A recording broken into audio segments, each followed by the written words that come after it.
Frostburg Independent School District order. Let the record show that a quorum of board members is present, that this meeting has been duly called, and the notice of this meeting has been posted in accordance with the Texas Open Meetings Act, Texas Government Code, Chapter 551. I'll lead the invocation. I'm going to have to test somebody. Lord, we thank you for this opportunity to gather together. Father, we thank you for the blessings that you have placed in our life, that we have an opportunity to manage for this school district. And Lord, we're mindful that all that we see and know is from your hand. Father, we ask for wisdom as we go about our duties. We ask for your blessings upon this district, for the students, for the teachers, for the staff, the administrators, and parents. I just pray that your hand would be upon this district in a mighty way and a mighty blessing. Father, I pray that you would keep us from the ravages of this disease that's making its way through the world. Father, I pray that you would give protection to our students and to our families and to our staff. Lord, that this would swiftly be behind us and we could return to the business of educating our kids. We thank you for all that you've done for us. Father, I pray that you would bless us with peace and joy even tonight. I pray this in your son's name. Amen. I pledge allegiance to the flag of the United States of America, to the republic for which it stands, one nation, under God, indivisible, with liberty and justice for all.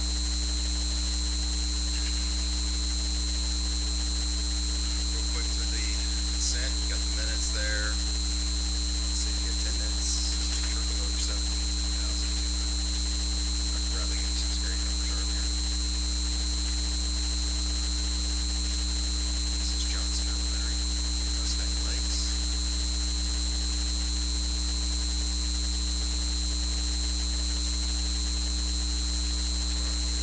Running out of colors in the rainbow.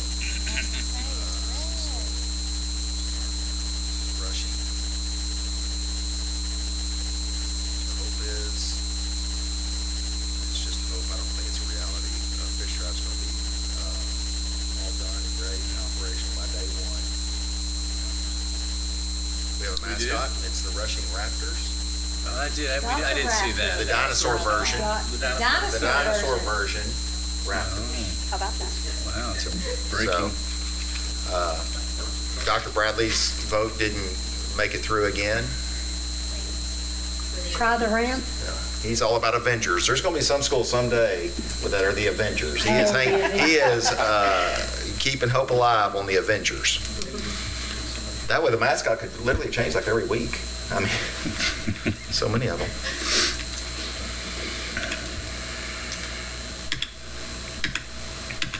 Man.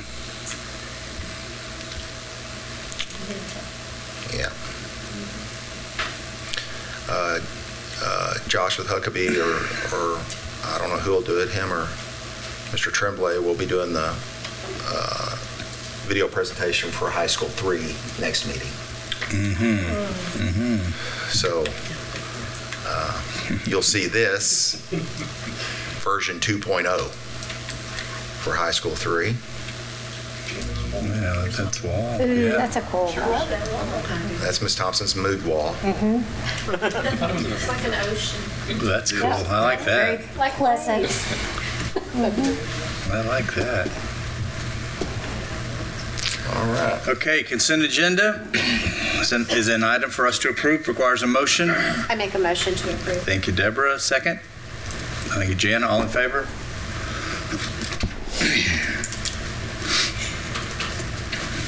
All right, I've got one item under education. This is an annual requirement, approval of the TEACS certification for 2021, so we can purchase instructional materials from this. This comes from IMA for the most part until it runs out, and then we, like every other fund runs out, we have to supplement with local funds. Okay. Recommend approval. All right, an action item. Thank you, Jana. She approves, she says. Do you mean you want to make a motion? Make a motion. Yeah, she made a motion. To approve. Okay. Second the motion. You can't do both. You just wanted to make it approving it. She's doing it all. Message early. We need somebody to Peaks second. and all that. Okay, we got a second. All in favor? All right, great. And then into the business real quick. can do it real quick from here if you like. Well, whatever you want to do, Mr. Craig. I need to earn my keep, I guess. More ways than one.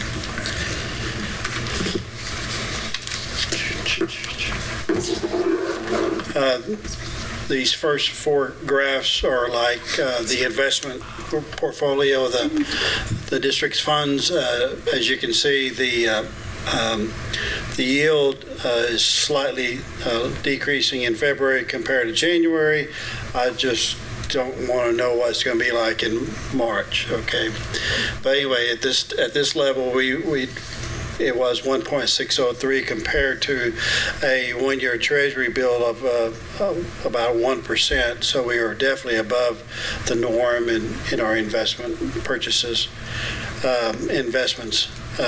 This shows you our total investments by funds. The general fund represents 54%, as well as the bond funds represents 34%, and the remaining is interest and sinking. This next slide will tell you where the institutions are and the rates there, comparison from the based upon Texpool, Lone Star, Farmers Bank and Trust, and Legacy Bank. The pharmacy, that third one, Farmers Bank and Trust, is actually the depository total of all of our depository deposits. That's all in checking accounts, but their interests vary. And the last one, Farmers Bank and Trust, is a money market account.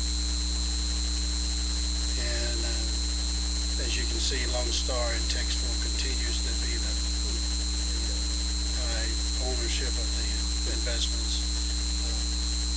These next two slides show you the investments with a one-year comparison a year ago, and I always like to see exactly where we're trending at. Texpool, in our Texpool account, went from 128 to 147 million, and that's mostly all tax collections. So, as well as Lone Star is all of our bond funds is in Lone Star.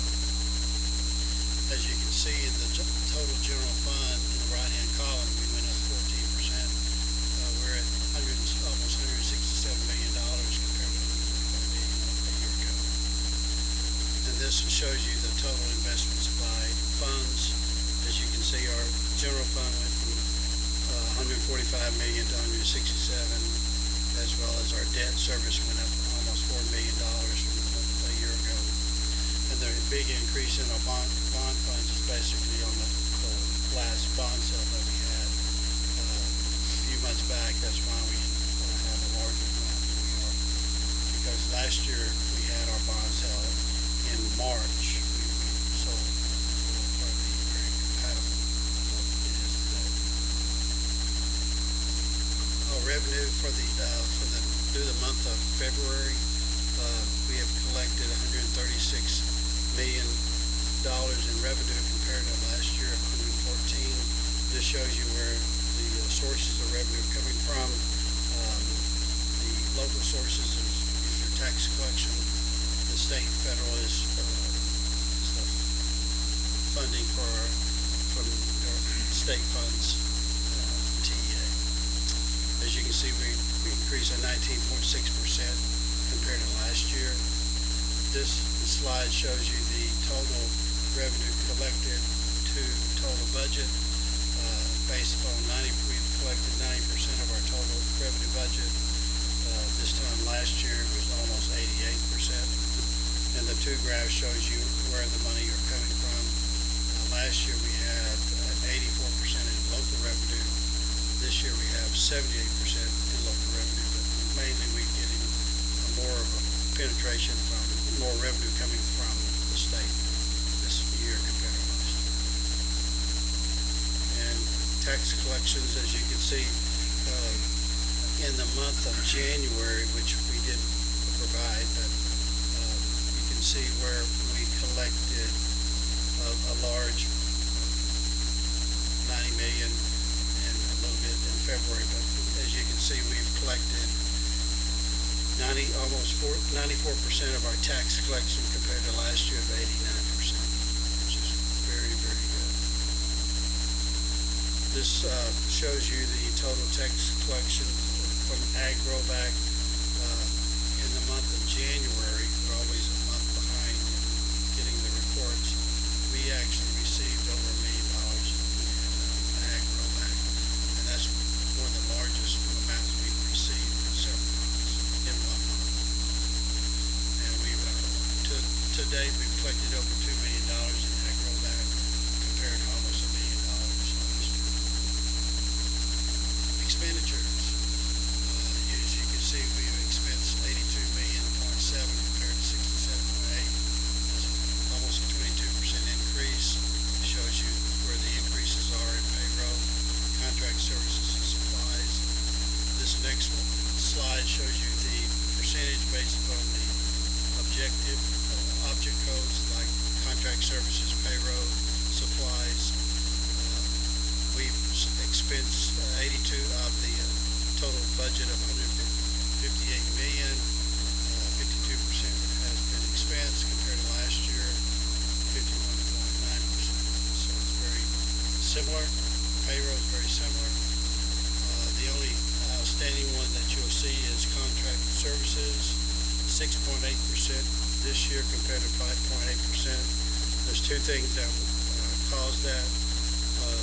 The contracted services that we use for custodial services, that we switch from in-house to outsource it. That's mainly one of the reasons why contract services went up, as well as some technology purchases that we've had through the year. This shows you by functions where the increases are compared to the prior year. Everything is white in line compared to last year, or compared to what we have budgeted for. Food service fund, as you can see, the net cash flow increase of $780 compared to last year of $272. We noticed today that one of the payments to SFE was not made in the month of February. So that cash flow figure is a little bit extra than it should be. Debt service fund, as you can see, the revenue compared to last year is very similar. Not much difference there. Athletic fund continues to have increase in revenue compared to what we were budgeted for. The last two ones are total expenditures for the bond expenses. As you can see, we spent $165 million out of the bond sale that we had in May of last year. That's 82%. And then the last one that we received in November, we've spent almost 33% of that. As you can see, the monthly expenditures in the bond sale 2019 is running down where it used to be about $20 million a month. Now it's about $4 million a month. And bond sale 2020 is about $9 million. Any question with the financial report?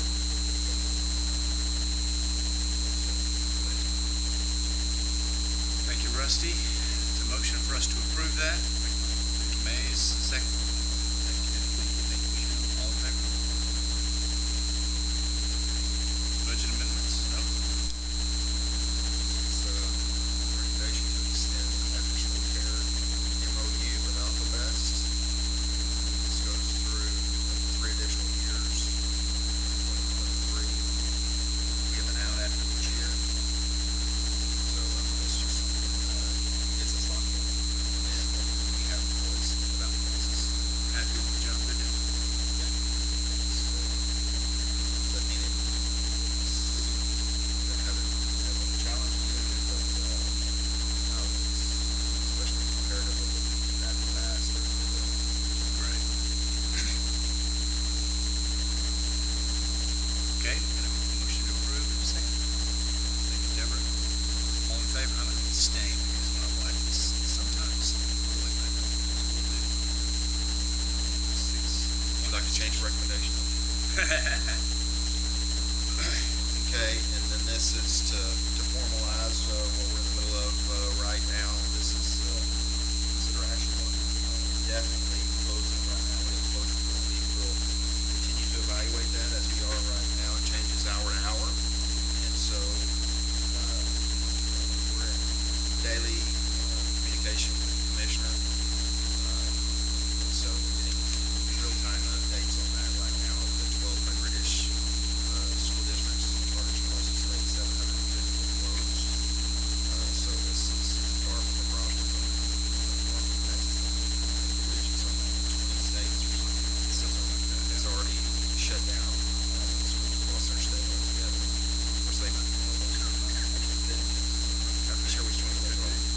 But I'm recommending that you approve this. Understand that we will continue to evaluate this, see what our best next steps are, push that out, change that. Technically, this isn't our, right? Superintendent's is what making the call. Superintendent's making it ratifying. Yes, sir. That's a good point. Yes, sir. The superintendents are making these decisions in real time. Board comes back behind those actions to ratify the decision. And for future meetings, I will say that depending on how this progresses or escalates or whatever, there could be either emergency or regular school board meetings that are done remotely. At some point, because of this that's going on, with the life, we can have, if necessary, now have if necessary, we'll clearly communicate that out if that is so. We didn't have our kids tell us how to do it. That's right. Everything you were talking about earlier that they're doing, I'm like, I don't even know how to do that. That's possibly true. That's possibly true. Okay, any more questions for Drew on that? Even though the word is definite.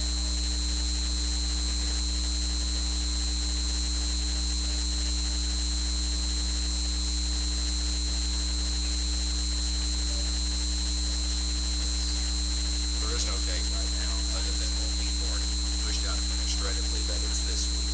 So that's very fluid right now as we get more information. Good. Other questions?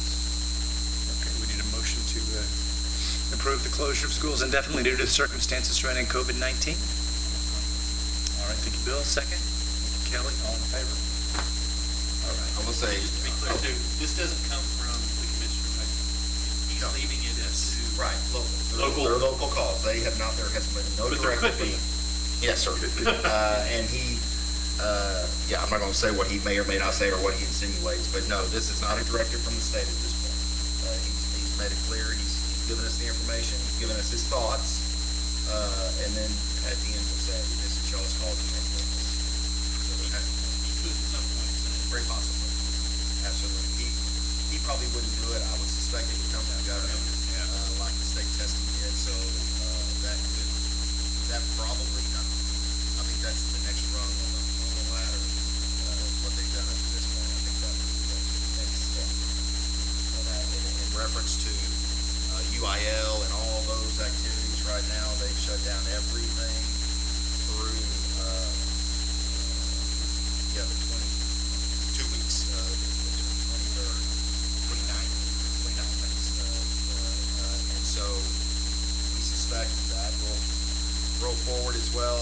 They initially came out with, they were canceling all events, but it left it to the discretion of local districts to still practice. There were some boneheads who actually did that, so now they came back to this and said, yeah, y'all can't do that. We call y'all to read between the lines and not do that. But, some of them just don't do those practices. So that's not even allowed. So UIL will again reassess their situation. I appreciate them handling it the way they're handling it thus far.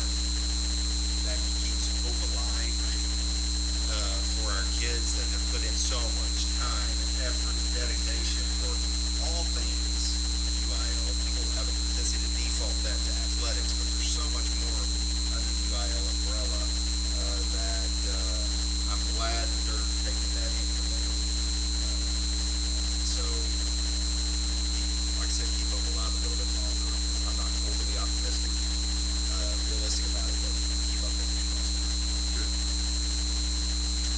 Okay. I need a motion to go into executive session. Deborah, second. Jana, all in favor? So as you know, we're heading into executive session. We will come out if we have any action that we need to take coming out of that. You're free to wait. I want to say one more thing. Okay, please. Even though we're going to executive session. Yes. But, districts are freaking out all over the state, and I'm going to tell you, I am at peace, and I'm at peace for one reason. I've got Holly Ferguson, I've got Greg Bradley, and I've got Annette Ballman. And we don't have a worry in the world because we have those three people that absolutely have the most amazing teams of people that they lead.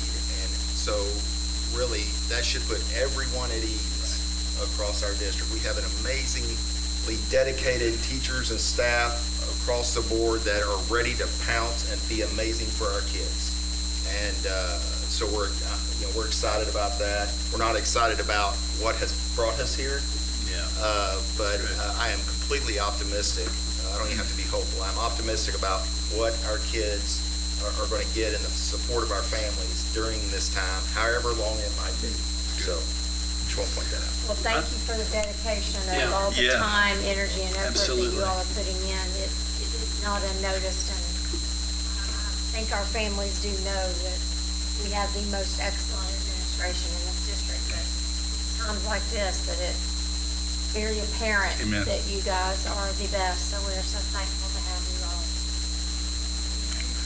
We should also mention our technology department. No, They're gonna be- no, No. I'm kidding. I tell you what, everything we do is going to hinge on the troubleshooting that they're going to be doing and everything else over these Yeah. coming days and weeks. Absolutely. And it's, he gave some, yeah, look at that. That's scary. But again, total confidence. We have the people in place to do that. We aren't sure what level of support that looks like at this point. We think our kids are pretty solid and good to go. If parents stay out of the way a little bit, that could be a different challenge on some of the technology. But yeah, we're not naive. We know we're going to have some of that troubleshooting that's going to be needed across the district, and we're going to be in place for that. Yep. And board president, you want to say anything about that? No. That's Deborah, according to that first grader. chance right there, Drew. I'm sorry, I missed that window. Well, we're not.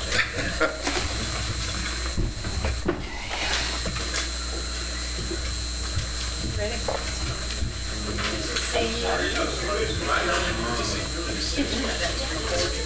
Get a hold of it? I'm not shaking your hand or whatever. I'm saying right here. Yeah.